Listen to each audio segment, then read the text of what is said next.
Welcome everybody, and thank you so much for joining our Women for Solutions webinar, our weekly webinars. And today we will be truly inspired by this amazing subject, that is how neuroscience helps us adapt and be more resilient. Our speakers today are Soraya Shaw and moderator Servane Mouazan. We are really grateful for this time because you will be truly inspired. And just a few more things about Women for Solutions, formerly Be Women, is a global network of women, of thousands of women, entrepreneur and intrapreneur in over 40 countries that seek to balance purpose and profits towards a caring economy, an economic system that focuses primarily on wellness and for the people and planet.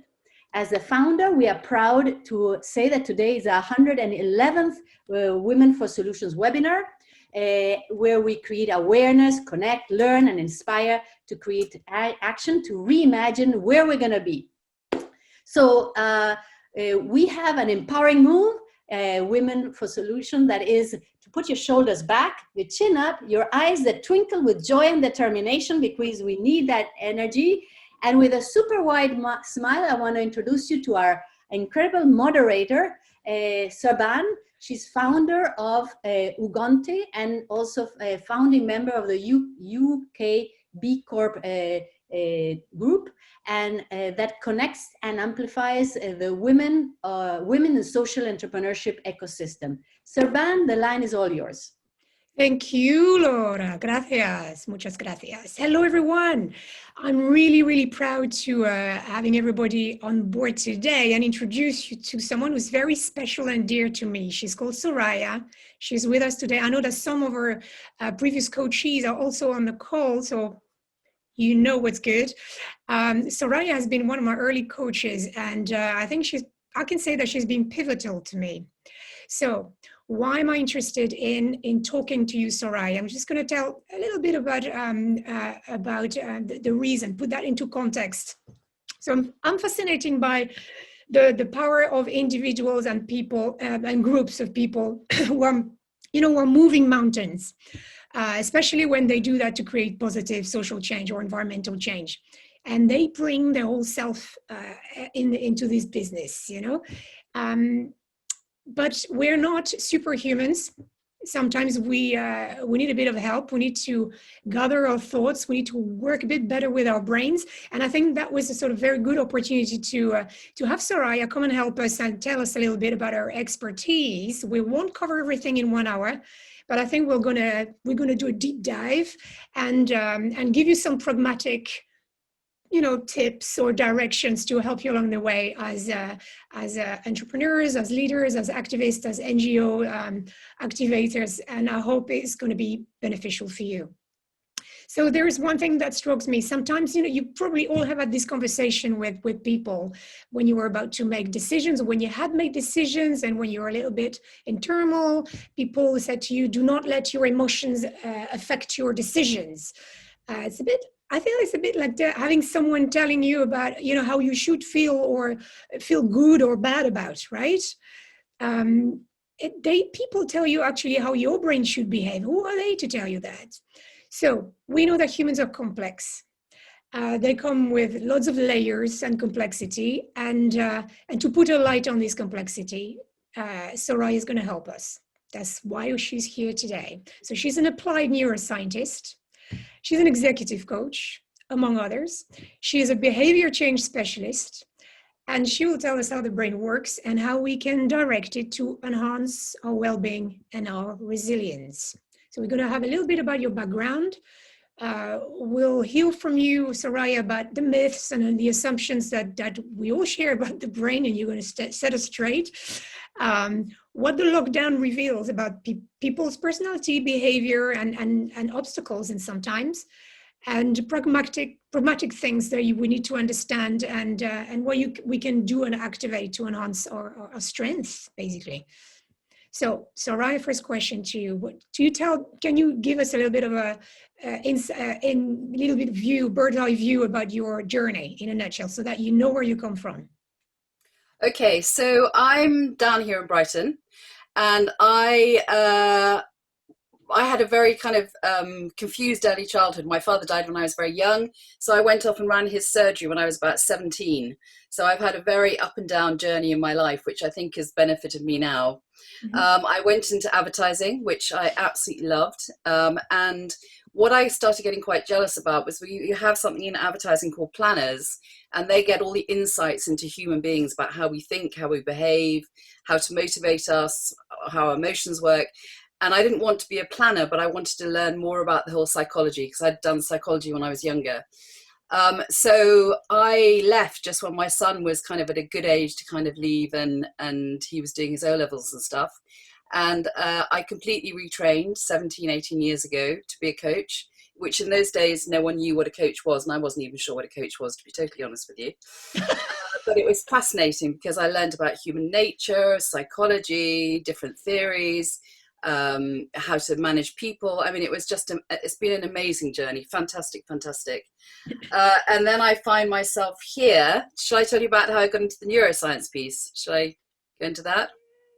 If you want to, I'd like to see what motivates you to complement your journey with applied neuroscience after running a successful coaching practice. Yeah, no, that's a brilliant question. Well, I knew I wanted to do something different, and I'd always loved the brain. I was actually trained by a guy who was one of the first coaches to bring brain and coaching together, which was absolutely fantastic. So from results, yeah, yes? From results, yeah. David Rock, yeah. David Rock, for people, yeah. I trained there as well. Yes, yeah. It was good. And he, that started the whole journey about wanting to learn more. And there were lots of positive psychology was going on. There were masters in coaching, which just started it, because the field really is very in its infancy, really, although it's getting more mature. And then one day, I had a chance to join this master's, an MSc in applied neuroscience, and that was what I knew I wanted to do. I've been waiting for that to come along, and it came along, and yes, so that's what I did, and I love it. Wow. So what do you, before we go and delve into the topic itself, the subject, what do you think how do you think your coaching experience and your past life as a Eurobusiness director within the creative advertising industry informs the work you are focusing on now as an applied neuroscientist, and vice versa? I thought about that. It's again a very good question. I think it's about the diversity of people, because we are all different, we're all individual, and it's the richness that brings to life, and how you work with each other, relationships, which is so important to the brain, and creativity itself is actually very emotional but very logical as well. And I don't think people kind of fully understand that about the creative industries. So for me, it's the insights into people, what makes us tick, why do we behave the way that we behave? And I fundamentally believe that there are very few genuinely bad people. I'm sure there are, but most of us are all just trying to struggle to find our own world and make sense of it. Mm-hmm. Mm-hmm. So what does applied neuroscience mean? To get us started. I know. Really? It was really it was funny, because when I actually finally got my master's, I didn't know what to call myself, because it is so new. Our master's there's only 2 of us in the world with it, because it was designed specifically for business people in a business practice. So it's quite and it's a growing area. So you've got, neuroscientists who are looking at degenerative diseases, how our brains are wired together, what bits do what, when people have accidents, and, all the wonderful, wonderful work they do. You've got nutritional neuroscientists, social. So if you think about how big the brain is, there's people trying to work it all out, because we don't know what it does fully yet at all. So there's a whole new, it's a whole new map that people are mapping, and all of them doing different areas that are vitally important for us as human beings. And you do the business bit? Yeah, the business people bit, the relationship piece. Yeah. So matching, helping people with their cognitive and their emotional parts of the brains, and how you bring those together, how you operate on a day-to-day basis. So it's like a coach on steroids. Yeah, that's a good one. Okay. I like that. Yeah, that's good. Yeah. You can do that. So Soraya's got a new website. You'll see that soon on her new website. Yeah, If you exactly. I like scroll it. up, the website is a bit earlier in the chat, people. So you mentioned about, you know, the mapping the brain, and even if you got brilliant people working on it, they still haven't seen the end of it. So if you could give us a sort of metaphor of around the brain and what kind of phenomenal machine the brain is, so that we have a bit of a measure, a sense of Yeah. measure here. There was something that I heard the other day from a neuroscientist, and he was trying to explain everything that we have yet to learn about the brain and how much we've learned so far. And they were actually talking about there's probably about 5 kilometers of information. So, you know, For the British people among us who can't do well, also kilometers, I was doing so 5 kilometers, but 3 also miles. 3 feet. Okay. And I hope I've got that all right, because I'm a foot person, not a kilometer person at all. All right. And within that, in the kilometre land, we've only learnt about 10 centimetres, and in the UK land, probably about 3 or 4 inches. So when you just think about the vastness of what that actually means, and what, you know, science is grappling with to understand it, because it's so complex, you know, they don't really, there's a wonderful debate going on between your conscious brain and your unconscious brain. How does that work? How does that happen? You know, where does it switch on? Where does your non-conscious brain switch into your conscious brain? So there are so many different areas that are being explored. It really, I have a researcher who works with me, and she is just starting on her journey, and I promise you I'm actually jealous, because I think it's so exciting. I really do. And I think it's going to make massive changes. The more that people can learn about their brains and how they actually operate, then I think it hopefully will make the world a much, much better place. So I think that before people book themselves silly on unconscious bias workshops, they might want to read a little bit more about what is it that they, you know, what is it all about unconscious and consciousness that makes you do the things you do, and sometimes things that you're not really proud of, you can't really be proud of.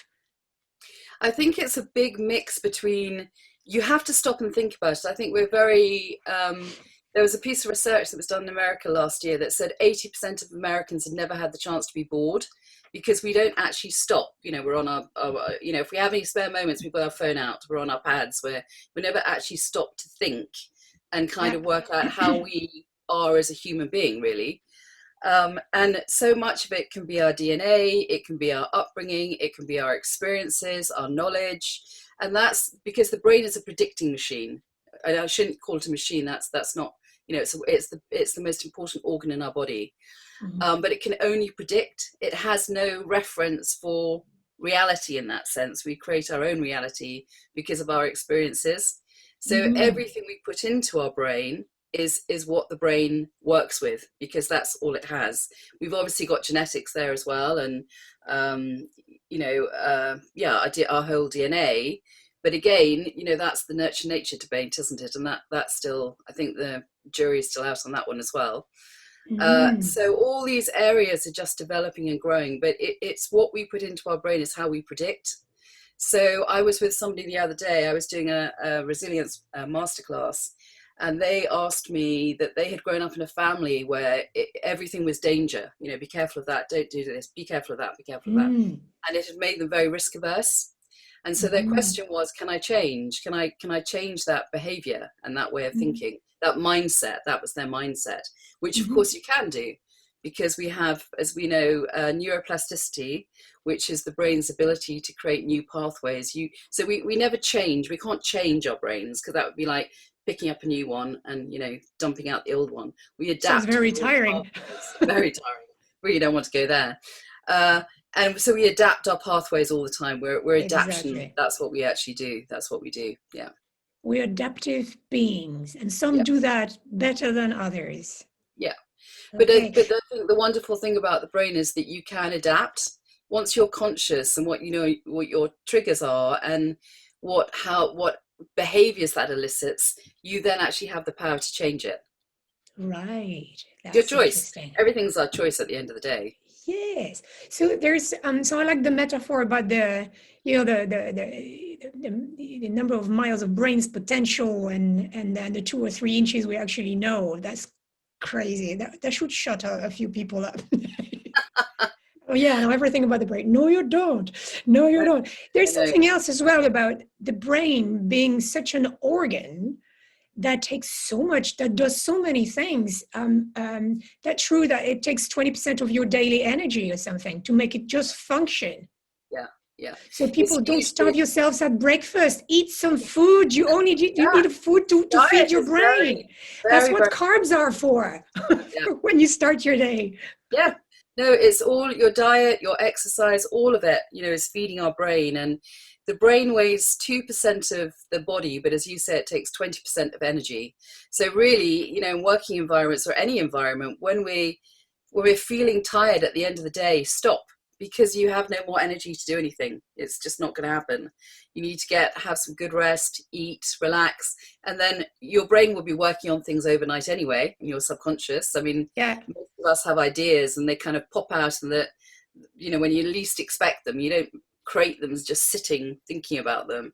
The brain is always working on it, and you pick things up in the morning. So don't, save that energy, look after your brain.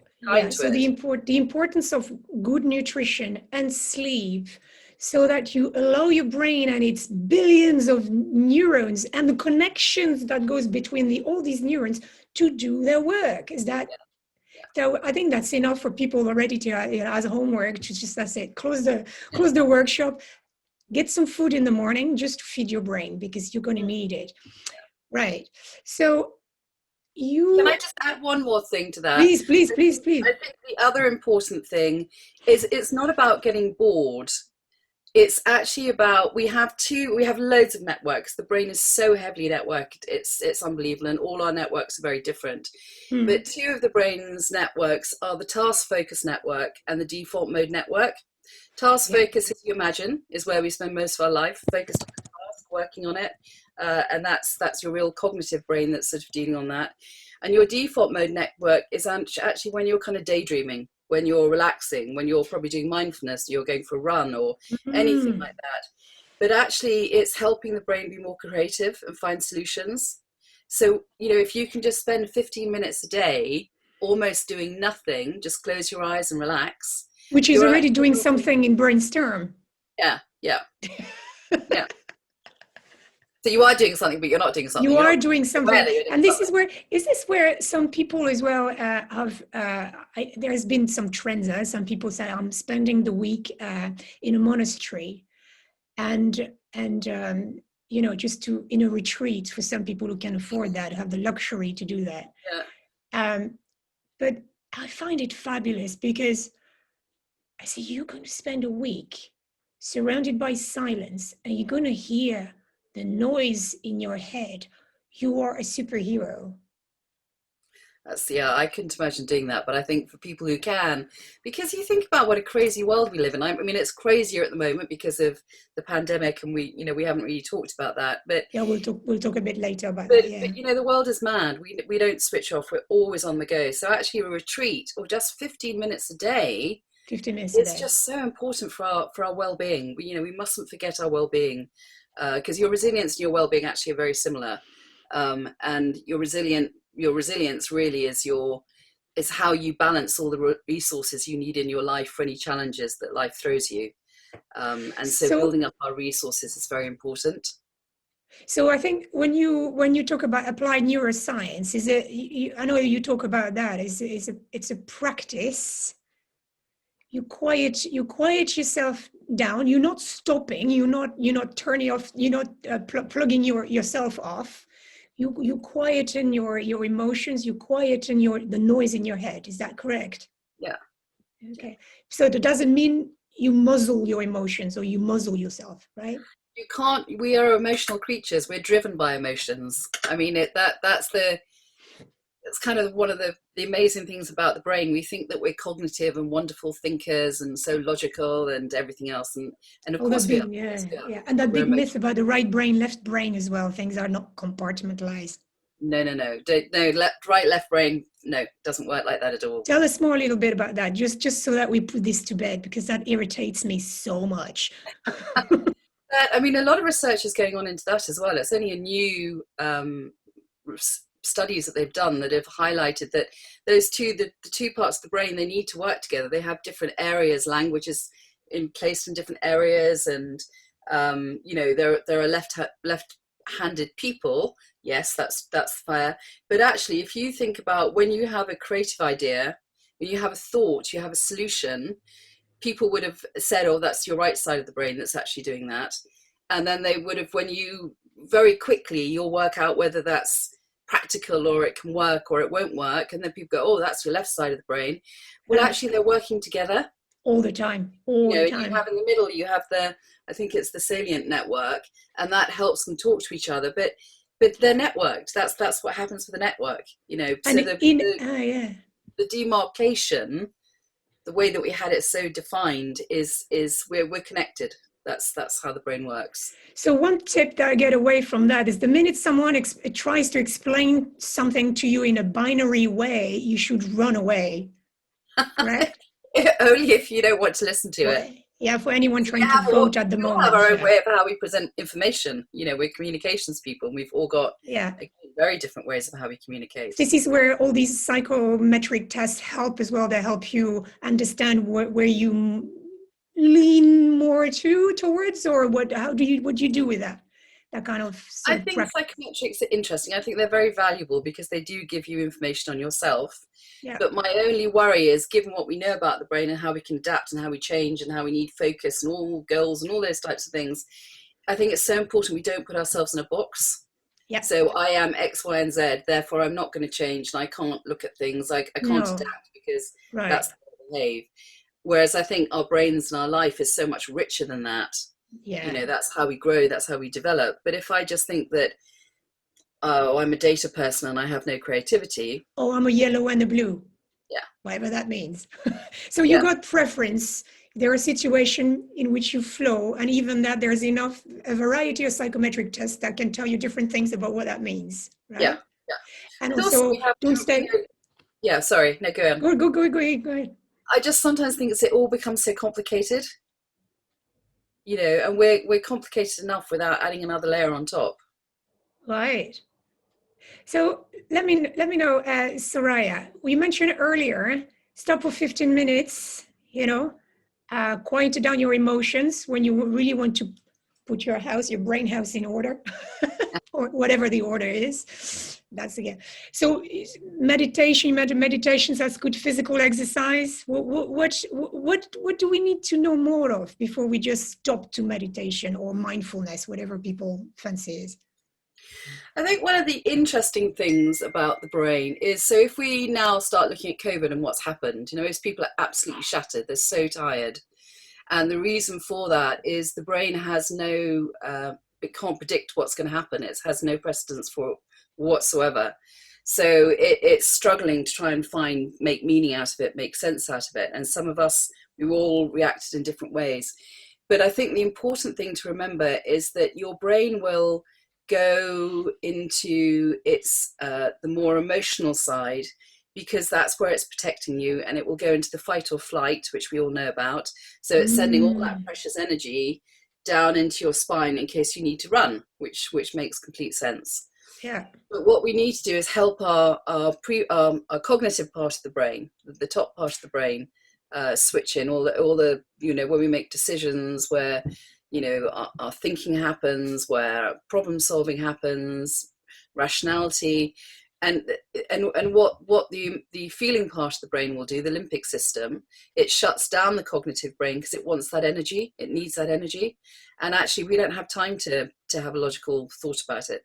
So actually switching your thinking brain back on becomes very, very important, which is why most people feel emotionally very confused at the moment by what's going on. So these are the words that you hear yourself saying sometimes, like, I feel overwhelmed, I think like I'm going to explode. The words that you pronounce, is it something that people could pay attention to, just to very much take action? Very much. Yeah, very much. Do you have stories around? Do you have a story or two around that? On what, people taking action, or? Yeah, more action. Imagine, yeah, you got, you know, some of us here on the call and people who will listen to it later on. a part of charities or Bcorps or social enterprise. So they are very much caring for other people, and we've got massive crisis dumped onto us.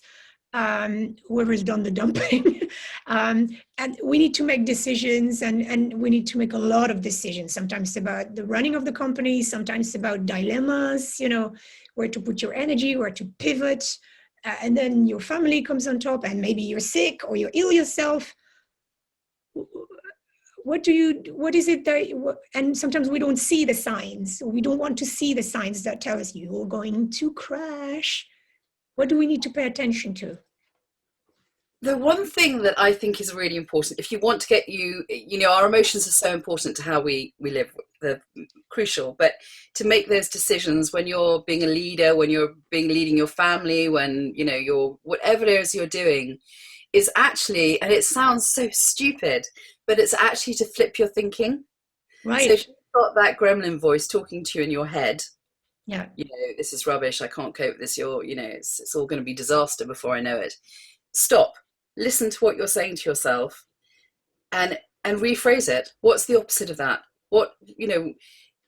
What's a more optimistic way to look? What is, if you say to yourself, actually, do you know what? I know it's rubbish at the moment, but I think I can do it. If I just stop, I think I can actually work out how I'm going to do this, how I need to look after myself, how I need to look after the people around me.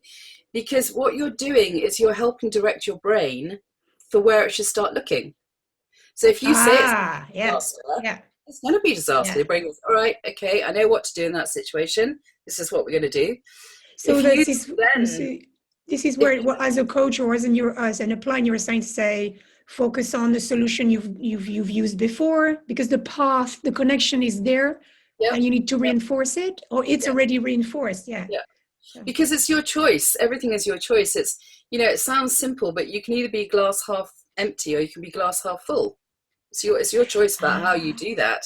I'm going to take this on you. So I'm going to say, Soraya, the glass is always full. What with me? He's always full of liquid or gas, or gas and liquid. So the glass is always full. I love that. You're very good at that. That's very, very good. But again, that's the third option for you. Metaphor. Yeah, it's a metaphor for people to think about. So talking about myths, so I know that the time is flying past. Talking about myths, we talked about. We talked about the left brain, right brain, and things like that. Is there a gendered brain that we're born with, or is it changed? Sorry to trap you on that one. I know what I think, but I want to hear it from you. Yeah, there's a wonderful. Oh my God, her name's gone out of my head. She's just written a book called The Gendered Brain. She's an English scientist. And essentially, our brains, and it comes back to the nurture-nature debate, doesn't it? Right. But actually, in the womb, as our brains are identical. There's no difference in our brains. Mm-hmm. And obviously, hormones make a change as when you're born and what happens. But we are wired differently.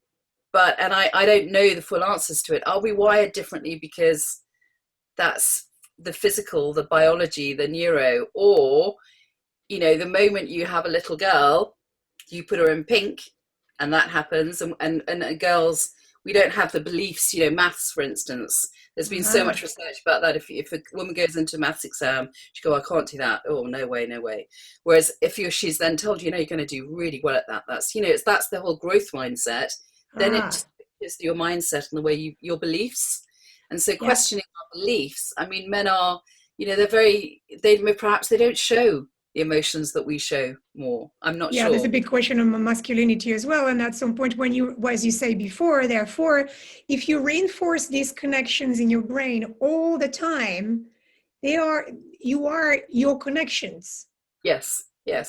You are your connections. So try to, it's so funny about the connection. I use a lot that kind of allegory of the ski, when people do not the alpine ski, but the other one where you're always on your backside. Yeah. It's hard. If you don't follow the track that the person before us has traced, you just fall miserably. But if you follow the track that's before you, it follows nicely. It just goes smoothly, doesn't it? So it can be a good thing or a bad thing. Because if your connection leads you to be not good with yourself, then you're going to crash. But if you start another track that helps you out, that's the growth mindset you were talking about, then you deepen that connection that helps you out. That, does it make sense? Yeah, I mean, that does make sense. I mean, you don't want to just become a puppet following what everyone else is doing. You want to create your own pathway. But if there's something there that starts you off, then that's brilliant. And I think I become a bit kind of too feminist about when I start getting into stuff like this. You know me quite well. But I do think it's so important for us to be role models for the next generation. You know, the world needs this wonderful diversity of all of us. And so the more that we can encourage that and create that, hopefully it'll be a better world, I think. So there again, the more people trying to put in a binary box, the more you should run away. Yeah. Okay. I think so. So there's another myth as well that makes me hysterical. Is like people tend to dissociate, in the press and media and a lot of women's magazines, they tend to dissociate body and brain. Are we misreading ourselves here? You can't disassociate body and brain because they talk to each other. Brain is in the all body. time. Yeah. I mean, it is your brain body. it's the kind of controller of your behavior, and it picks up behaviors from our body. I did my dissertation research was all around how you can change stress to be positive, because our memes, everything tells us it's negative. Therefore, the brain believes it's negative. Therefore, the body, you feel your heart getting faster or whatever it might be. And you're, oh my goodness, this is something. It's not, because you've got different neurotransmitters that are going off there in your brain trying to help you. But they talk to each other. There's loads of research at the moment on the gut-brain connection, the vagus vein. I mean, amazing stuff that, we're now understanding about how connected we are. It's not just this thing. It's not just this lump that sits on the top of your head. Feels like a lump sometimes, doesn't it? Yeah. Okay. So key lesson here, whatever happens below is your brain, your body talk constantly, always busy making new paths that either are going to good for you or bad for you. Yeah. You can't dissociate emotion from rational decision making, because decision making is constituted of emotions and logic and values and DNAs and bad weather, etc. Yeah. Okay. So emotions drive decisions then as well. Yeah. Emotions drive decisions. Yeah, of course, and vice versa. You can, if you're feeling very fearful, your more decision cognitive part of the brain can say, hold on a sec, come on, let's get real here. It's not that bad. You can control this. And the emotions go, oh, okay, yeah, you're right. Yeah, I can change that. It's the voice, it's how we talk to ourselves that is so important. That inner team. Yeah. That inner team, not just the critic, but the other team members in your head. Yeah. And I think we forget to talk to our brain. Our brain is up there for us to actually have it sounds so weird, but have a conversation with, because you need to direct it. It needs to focus, and it needs to know what it should be focusing on. So one of the many questions you ask me when you were coaching me is like, who's talking here? When you say we need to have a conversation with our brain, are we not perpetuating the myth that the brain is another thing in our body? Yeah, I think so. Well, yeah, it's interesting because when I was writing and I'm not an academic at all, when I was writing, it was so tempting not to make it a outside object and actually remember that it's part of us. And that's what I think is so important, is that whole, I don't know whether you want to call it integration, whatever you want to call it, but it's up there. It's us. This is, we've got theory of mind up here, our personality, who we are, what people think of us, how we react to other people. It's all about us. Excellent. So there is a story I picked up along the way when we were preparing. There's a neuroscientist called Antonio Damasio. Have you heard of him? Yeah. He said he studied people with damage to the part of the brain that handles emotion. And they were super logical people originally, but they couldn't make decisions even about simple things like what to eat for breakfast. And there was that thing around the simple decision making, like picking up something in your fridge engage so much of your brain and your body and your story. Mm.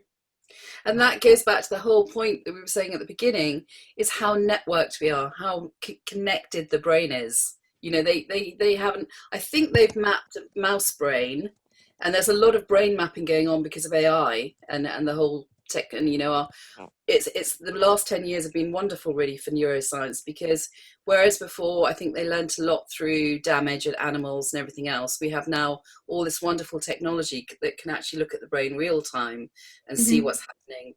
But it's still in its infancy, really. It's still, I mean, I read something very sad about the whole COVID, that, you know, it's put research back about a year. So all the wonderful things that they're doing, learning how women experience pain differently to men, and Right. changing drugs and all that kind of stuff. It's an amazing field. Our brain's just brilliant. So that's interesting you talk about COVID, because I think it's pretty much, it's also, although the research has been has slowed down, we also had people are realizing things that they probably didn't take time to think about before. But what kind of things have been uncovered by that lockdown? When you're in a lockdown situation, and again, everybody's different, and living in a lockdown situation differently because the contexts are different. Does loneliness, isolation, what does it do to you?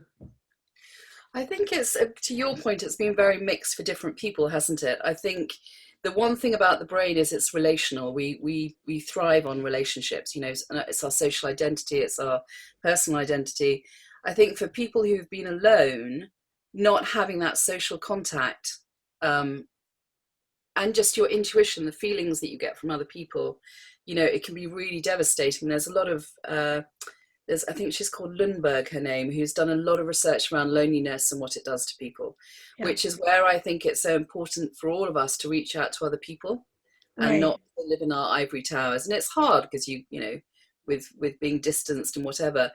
But I wonder whether, I was saying this to some people I was talking to yesterday, about whether, because we've all got used to Zoom and that way of behaving, whether our other senses have kind of become finer.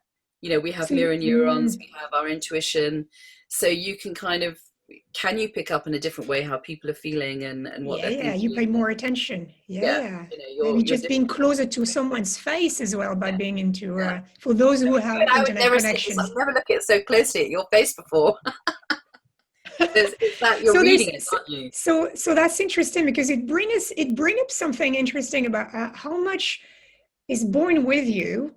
You know, your DNA, your brain luggage, right? And how much is formatted by culture, etc., and but also events, so dramatic events which are not normal, and they put you in a sort of cul-de-sac in French, and they make you discover more about yourself. So we talk about loneliness, isolation. That is.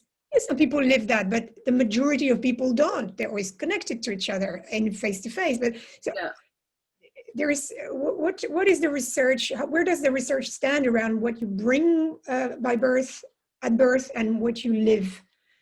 So, I mean, that's work that's being done. That's another fascinating thing about the brain, isn't it? About how much is your DNA, how much does it shape you, your culture? You know, they know with emotions, for instance, with color, different, you know, or even well-being. So in the Far East, well-being is about the collective. It's about your family. It's about you. It's a shared experience. In the West, we're very much, it's about me, my well-being. You know, so you've got those cultural things straight away that are going to have an impact on how you think, how you feel, how you react to people, what your life experiences are. And your upbringing. But I don't think anyone's gone, you know, even there was some research done on identical twins, and I used it in a paper, and my tutor very quickly came back to me and she went, no. So I had said, you know, identical twins, that would say that nature, they do the same thing, so, you know, that proves it. And what she was saying was, well, no, that's not right, because actually they could be from birth identical, but your relationships with your family and where you stand when you're born can also affect your nature. So, you know, maybe the twin that came out first is more dominant than the one who came out second, because the way they behave. So You don't know. We just, it's one of those life's mysteries, fantastic mystery. So identically, we cannot draw general conclusions about people's experience with online webinars and stuff like that, and their ability or not to read body language. We can also read body language behind a screen. Yeah. So reading, but maybe not smelling, or it's different, isn't it? It is very, very different. But you intuitively, I think you pick up things about people, don't you? I mean, smell is quite an interesting one because it's one of the biggest senses for us as humans, because it's danger. Smell, taste, they're really important for survival. Yeah, poor line in networking, in business networking is awful. I'm so glad we don't have to do that anymore. I hate it. It's awful. But we shouldn't say that, should we? We love it. It's absolutely fine. You can do it. I love good wine. That's what you have to do. But I think it's very hard when we're on Zoom because we don't pick up those connections. But sometimes, for instance, in coaching, and there was some work done around children actually recently, that they prefer to do it online because they then feel that they're not looking in the other person's eyes and they can be more honest. There's sort of a protection for them. There's sort of so that's quite an interesting, whatever you want to call it, that for them, they'll be more honest with their counsellor or whoever it is, because they're not having that face-to-face dialogue. So is that the role of whoever is on one, okay, let me wind back here. I think we can't just draw one conclusion about the difference between online and face-to-face experience, because everybody will have multiple different experiences, experience safe spaces, experience spaces with agile facilitators or coaches or professionals that can create intimacy and also create rapport very much online as well. Yeah. Whereas you can have a face-to-face experience with very poor relationship building. Yeah. Exactly. And if you think about it, being online with each other, if we all look in each other's backgrounds, you've let me into your home. That's very intimate, actually. Yeah, we know a lot of people. Background now, lots of more intimacy than we thought. Yeah. So I think in a team setting, for instance, somebody is letting you into their house. That's respect, that's trust, that's security, that's safety, all those things that we need. So I think we kind of forget that. Actually. So we need to be mindful of people who do not want to share either their voice or their background, or because there's a lot of intrusion here. And how does it affect the brain when people force you to do that? Well, I think one of the biggest things that I have learned from all this is creating a safe space for people. Trust is the most important thing for all of us. If you don't have trust, nothing's going to happen. It's terror. I mean, we all know how awful it is if we go into a blame culture. You pick it up straight away. You shut down because your brain is saying, all right, we're not safe here. We better get ready. We might have to run here. Let's protect ourselves. And your sympathetic, in the nervous system you have, and I'm sorry to go into too much, the sympathetic nervous system is to do with fear and the more cortisol and the fight or flight. And actually what you do is you go into yourself, you protect yourself because you don't feel secure. Whereas actually what you want to be is around people who you trust and you feel safe with. So you can bring all of your brain in. You're not worried. You're not scared. And so that's where diversity becomes rich. If you can create that environment where people feel safe and secure and they're trusted and respected. Pretty basic stuff, really. So Soraya, that just reiterates again that you got a combination of what you were born with and a nurturing and situation, if you've been used to an environment where trust is the norm, etc. Yeah. I was told by a neuroscientist not so long ago that we were talking about stress and we all think it's the stressors, the things that happen to us that create it. And actually he was saying, no, it's not, it's the relationships. So actually, if you think about stressful relationships, or stressful things that happen, or worry or anxiety, it's not the actual thing, like someone moved the deadline or, whatever it might be. It's the effect that people have on you that actually creates that. Tell me more. Give me an example. Okay, so if take a deadline moving, right? Yeah. You then have the responsibility of talking to the rest of your team about it, or to the client, or to whoever's responsible, who's paying the bills, whatever. That becomes a stressful situation for you. It's that relationship. How is that person going to react to me? What's going to happen? How do I control it? How do I reassure them? It's not the actual thing. That's a thing. That's an object. It's actually how we respond to everything. Mm-hmm. So practical strategies, with, for instance, starting with that example, how do you want to train? How do you want to, give me some things, 1, 2, 3, despite outside the 15 minutes meditation or slow down that you do every day. How do you want to, how can you prepare yourself? What can you practice every day to face the situation, if these situations happen? I think you do have to stop and think. Basically, you've got to acknowledge your emotions. They're there. They're very important. But you've got to be flipping your thinking. You've got to think of new ways. What's your choice?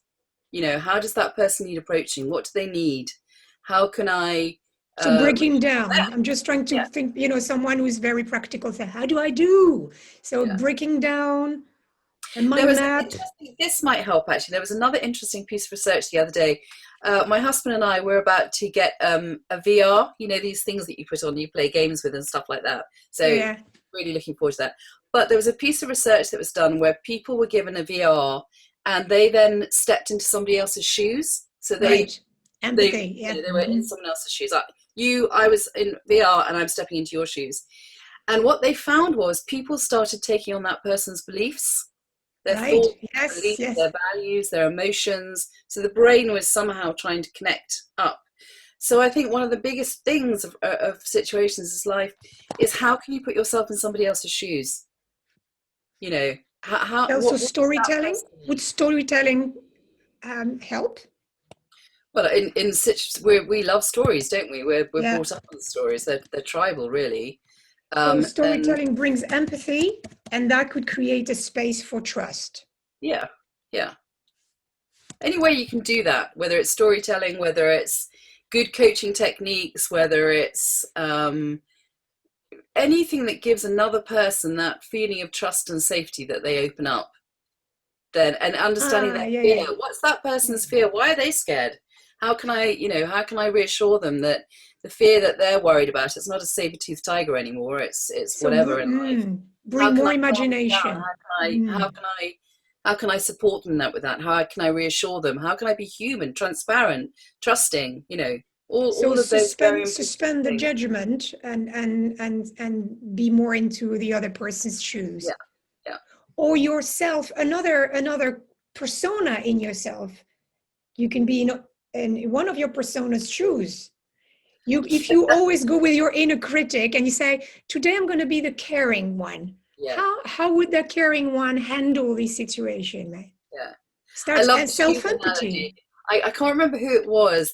I think it was Karen Brady who said that she had multiple shoes and she would wear them on different days depending on who she wanted to be, because she'd step into those shoes and then be, I don't know, whatever, which is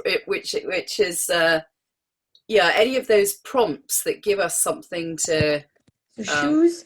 It could be anything. Your suit, you go to a business meeting, you wear a suit.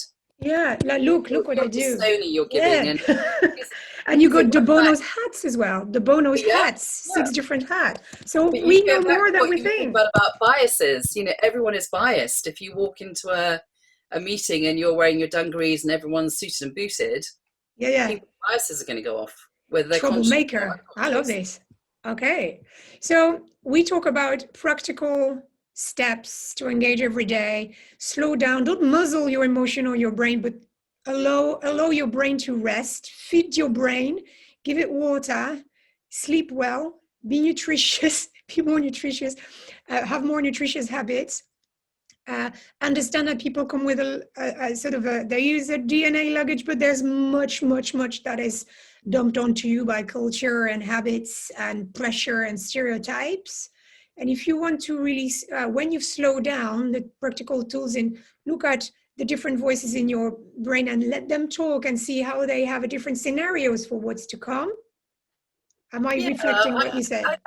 I don't know about letting all your voices out. I'm not quite sure. Some of them. It's about trying to get a more realistic, positive take on what I read somewhere that your negative gremlin voice in your head is actually about your brain checking in with your body about what's going on. So again, that gremlin voice, and that's another area that's been, lots of research been done in that. It is about your brain loves to focus. Your brain wants to focus. Help it focus. If you want to track negative, let it focus. Tell it. If you actually want to go, no, we've got to be more optimistic. We've got to look at this more positively, more kindly, more empathetically, whatever it might be. You need to help your brain to focus because that's what it wants to do. So the brain always looks to making connections. Yep. And you decide if you want to have a bad connection or a connection that's good for you. Yeah. Is that correct? And also being aware of, when you get angry, I can get very defensive when I get angry. That's just the way I'm wired. And recognizing that and going, hey, hold on a sec, that's your emotions going off there. You're feeling threatened, you're feeling angry, you're feeling fear, whatever it might be, just stop, because that's not real. What do you want to be thinking? What's the emotion you want to be feeling? Well, I'd like to feel a bit happier, trusting people, and if you can switch the brain over, because then you're releasing all these wonderful neurotransmitters as well, which exercise is very important for doing. Don't forget exercise. So it is that whole just being more mindful of what we're doing. Switching to a place of permission, isn't it? Yeah. That's what I got out from you a long time ago. A place of permission. Soraya, so we've tackled the questions that people ask, and most of them were about nurture, nature, the left-right brain, the gender brain, the trust, the empathy, etc. Is there any questions that no one ever asks you that you really, really, really, really want to answer? I think the one question actually is, what do I know? And when you're asking me about the brain, and I know nothing, I'm just starting. I'm sure there'll be scientists who listen to me going, oh, she's talking so much rubbish. And I think that's the wonderful mystery of neuroscience, because it's moving so fast and changing so quickly. My role is really to make it accessible to people, I think, which is very important, so we can actually do something with it. And the question that I would love to be able to tell you that nurture nature is 50-50 or whatever it is, but I don't think that will ever happen. I don't have a question because there's so much to question, if that makes sense. Yeah, your internal quest. Yeah. Now, if you were to give the people in the audience or the people who are listening to that webinar now, later, one action that they could do as soon as they switch off that screen, what can they do to really engage with their brain as soon as they switch off? I was doing a put your breast brain forward for a company Zoom, not yesterday, the day before. And we actually did a physical exercise to switch people's brains back on, because when you do, when you're tired, when you're emotional, when you're anxious, when you're ever, we're not using all of our brain. And that's another myth, that we only use a part of our brain. We use all of our brain all the time. But actually, if you just stand up and you lift up your left leg, your left knee, and you touch it with your right hand, and then vice versa, just a couple of times, you start getting yourself going. You're getting your brain going. And that can break you out of a mood that you're in, or worry or scared or whatever, because you've physically and consciously got to do it. So there are lots of exercises like that, physical, and we know that being exercise is really, really good for us. So much research around that now. So even doing something as simple as that can really re-jog you. So thank you for that. So Soraya, you had an incident happening to you lately. Do you want to share with us what happened to you and how you recovered? Are we talking about the big S? Yes. Yes. I had, I don't really talk about this very much, but I will, because Servane asked me to. So in the middle of me, a couple of years ago, I was caught in a perfect storm, and I didn't realize I was in a perfect storm. we were having lots of building work done on the house. I had a huge strategic project that I had to do for the advertising industry. I was doing my dissertation paper, and I had just put my dissertation paper, my first draft in, and I had a stroke, which was just, unbelievable. But, and this is why I love talking to the neuroscientists and realizing all the different disciplines within it. I swear that the only reason I think I'm much better than I was actually. I think my brain is much better because I now look after it. I know how to look after it, and I talk to it. And because I knew where the stroke had hit on my brain and what it was going to do and what it was going to affect, I didn't go into fear. I just went into, okay, all right, that's cool. Now I know what I need to do about it. So I guess that's where my belief comes. Like in this pandemic, I really believe that actually we're learning so much about ourselves. We have a chance now to understand how we want to craft our future, because everything's changed. So the more that we can understand what we need and how our brains operate. So that has been a huge lesson for me, because I now talk to my brain. It is now there. It is part of me. And, I took piano back up again. I have a personal trainer. I used to smoke. I don't smoke anymore. All these good, I still drink red wine though. I do. I love that. You gotta live, yeah. It's good. That's good for you. But it is about, that was such a, and talking to the science, even the doctors were quite amazed how quickly I recovered, because I knew what was happening. So you say to your brain, let's have a conversation, mate. Yeah. Let's sort this. Yeah. And finally, I noticed on your website or on your article, you don't just talk about the brain, but you talk about how our brains. So there's something great, and I want to close with that, is that what's great about you is that you always nurturing about the community and the collective. And you talk a lot about our brains, because they exist in their multiplicity. And I wanted to thank you for that. Oh, no, but it's true, isn't it? We're a community, we're a society. We have to kind of, care and look after each other. And that's what brings out the best in us. We being kind and looking after others is just fundamental to what we are as human beings. It's being human. Oof. So on this wonderful conclusion sentence of yours, I am going to close the session. It's already 3 p.m. in the UK. Well, yeah. We've done it. We've done it. Thank you. Thank you. I want to thank you both. This has been so inspiring, and it has closed with what we as Women for Solutions care so much. That is the caring economy, that, as Margaret Mead said, when was a civilization created? It was, she says, when we have seen that somebody has cured themselves from a broken femur bone. So she says, without the care of everybody around us, we will not have a civilization.